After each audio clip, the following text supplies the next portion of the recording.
It is a question that many of us have pondered throughout the ages. Is there a God, and if so, what does he look like? Well, the scientists at NASA are trying to help.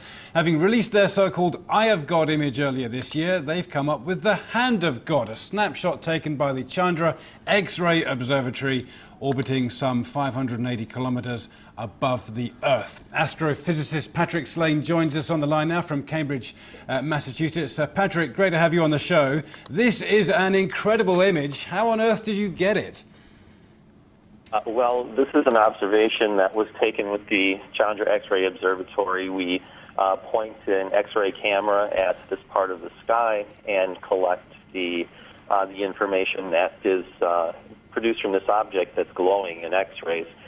We take it with a camera that's similar to a camera in a cell phone, except that it's sensitive to X-rays, and then we choose the low-energy X-rays and color them red in this image, and the high-energy ones and color them blue, and that differentiates the upper portion from the lower portion, and otherwise it's a regular picture.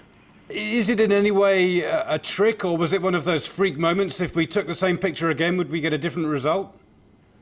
No, indeed, if we took the same picture again, we would get almost exactly the same thing. We do observe that in the centermost portion of this structure, there's actually variations in the brightness with time. Some of the structures are getting brighter and dimmer on timescales of months or so, but otherwise it would look just like this if we took the same image tomorrow.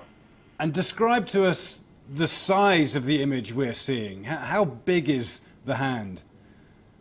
So at the very, very center of the hand, there's a bright, compact source called a pulsar that is about 10 kilometers across, but the entire structure from the faint region at the lower left to the bright reddish region at the upper right is about 150 light years across.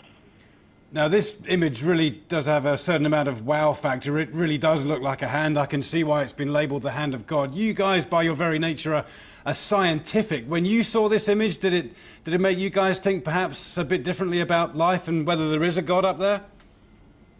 To tell you the truth, when I first saw the image, it wasn't the hand structure that stuck out to me at all. It was some of the other more complex structure in the innermost regions. And so, no, I think that we really concentrated more on why is this structure lighting up that region up at the top. Why is there a dark region or dark regions in between those finger-like structures? I really concentrated more on how this thing could be made rather than what it might mean. Patrick Slane, well, thank you very much for joining us on the line and sharing your thoughts with us on that absolutely sensational image. الكف أو اليد التي تطلع من السماء علامة من علامات ظهور المهدي عليه السلام. من الكتب في السنة هذه روايات تثبت العلامة عن أسماء بنت عميس.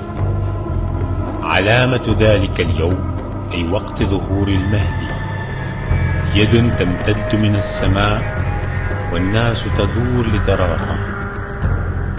مهدي آخر الزمان لابن حسام الدين المتقي، الصفحة 69. وروايات أخرى لنفس المصدر في الصفحة 51. في ذلك الوقت أي وقت ظهور المهدي سترى يد تظهر نفسها من السماء. ورواية ثالثة من القول المختصر في علامات المهدي المنتظر لابن حجر المكي في الصفحة 35. ستدوم الخلافات والنزاعات حتى تظهر يد في السماء ويصيح صوت يقول إمامكم هو المهدي.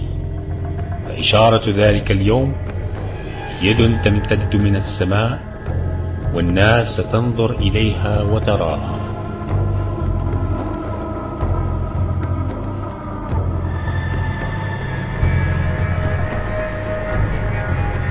ومن كتب الشيعة جاء مثلا في الغيبة للنعماني في الصفحة 252 عن عبد الله بن سينان عن أبي عبد الله عليه السلام أنه قال: النداء من المحتوم، والسفياني من المحتوم، واليماني من المحتوم، وقتل النفس الزكية من المحتوم، وكف يطلع من السماء من المحتوم. قال: وفزعة في شهر رمضان توقظ النائم وتفزع اليقظان وتخرج الفتاة من خدرها. جاء في كتاب مناقب العترة 250 علامة في الصفحة 130: قال رسول الله صلى الله عليه وآله: الويل الويل لأمتي من الشورى الكبرى والصغرى. فسئل عنهما فقال: أما الكبرى فتنعقد في بلدتي بعد وفاتي لغصب خلافة أخي وغصب حق ابنتي، وأما الشورى الصغرى فتنعقد في الغيبة الكبرى في الزوراء لتغيير سنتي وتبديل أحكامي. وجاء في كتاب الملاحم والفتن في الصفحة 134: قال الإمام علي بن أبي طالب عليه السلام: ويعود دار الملك إلى الزوراء وتصير الأمور شورى، من غلب على شيء فعله، فعند ذلك خروج السفياني فيركب في الأرض 9 أشهر يسومهم سوء العذاب إلى أن يقول: ثم يخرج المهدي الهادي المهتدي الذي يأخذ الراية من يد عيسى بن مريم.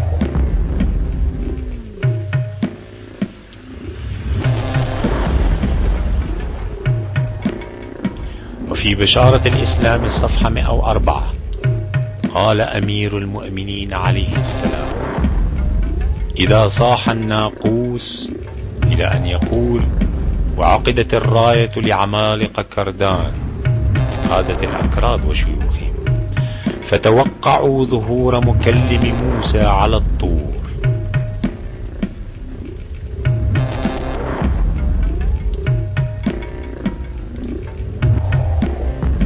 وذكر أيضا في خلاصة العلامات عن كتاب بيان الأئمة عليهم السلام الجزء الثالث الصفحة 513 بعض نظم العلماء الشعرية في العلامات، ومنها ما كتب الشيخ محي الدين في العلائم، وهذه طائفة منها. يقول: ولا تزال جيوش الترك سائرة حتى تحل بأرض القدس عن ساق، وتملك الكرد بغدادا وساحتها إلى خريسان من شرف لا عراق، وتأتي الصيحة العظمى فلا أحد ينجو ولا من حكمه باق.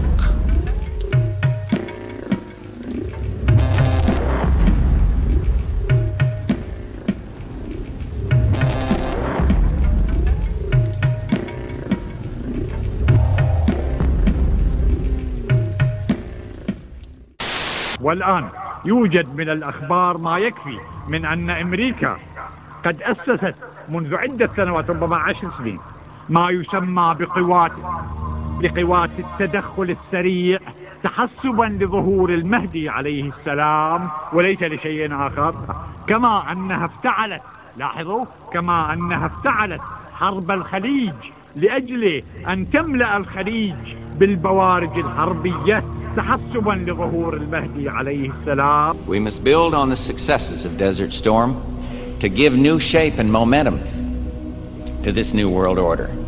كما أنه من الأكيد أن له في البنتاغون ملفا كاملا وضخما عن أخباره التي تستطيع أمريكا جمعها، حتى قالوا أنه يفتقر فقط إلى الصورة الشخصية له، طبعا وهي مفقودة. The quest for the new world order is in part a challenge to keep the dangers of disorder at bay. ولا شك أيضا أنها تأخذه بنظر الاعتبار في كمبيوتراتها السياسية كأحد أهم المحتملات للتغيير الاجتماعي الممكن حصوله في الشرق المسلم. Only when this transformation is complete will we be able to take full measure of the opportunities presented by this new and involving world order. The new world order really is a tool for addressing a new world of possibilities.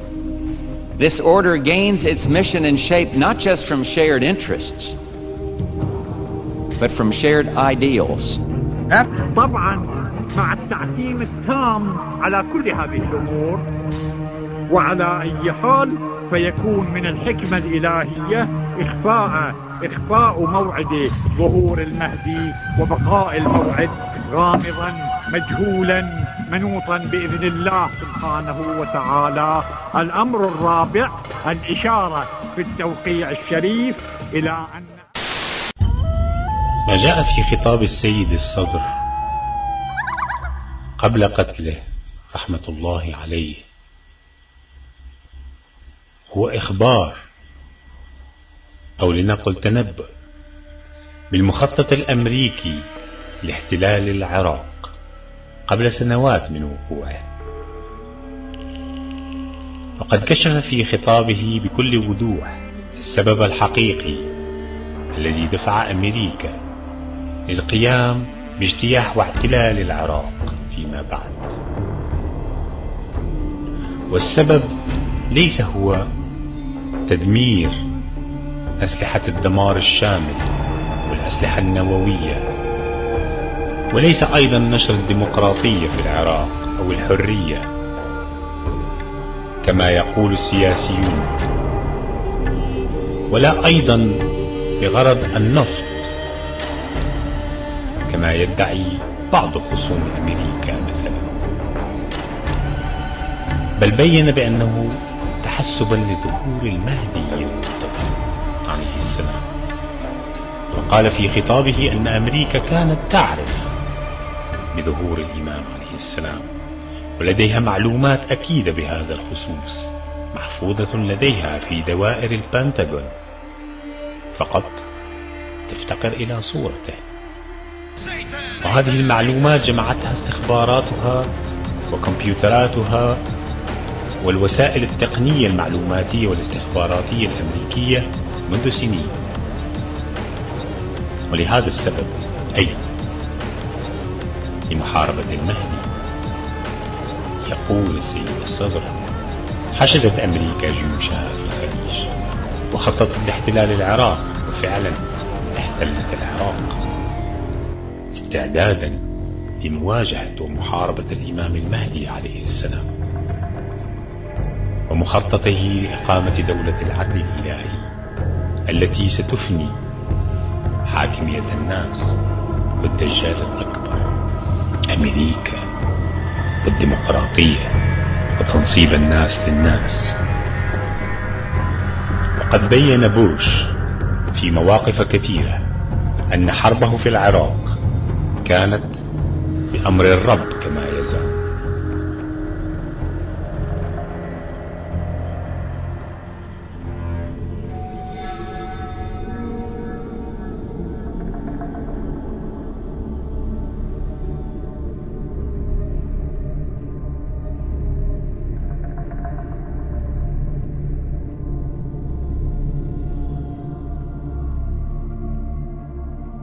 The rule or supremacy of Allah subhanahu wa ta'ala versus the rule or supremacy of the people has been the center of the war between good and evil ever since the days of Adam al-Islam, and Allah's words to creation letting them know He is the one who picks a ruler or caliph in the land. Satan has been working to implement the complete opposite, or the supremacy of people and people picking their own leaders and rulers in the land. That is why the religion of the Dajjal is democracy, or the complete disregard of the rule of the prophets in Islam. For with democracy one can do what thou wilt, as Alistair Crowley said, and one does not have to worry about the rules of the Lord Most High. Think about it. How many of the prophets chosen by Allah subhanahu wa ta'ala were elected by man? Has not the struggle always been with the fact that the people reject someone chosen or appointed by Allah?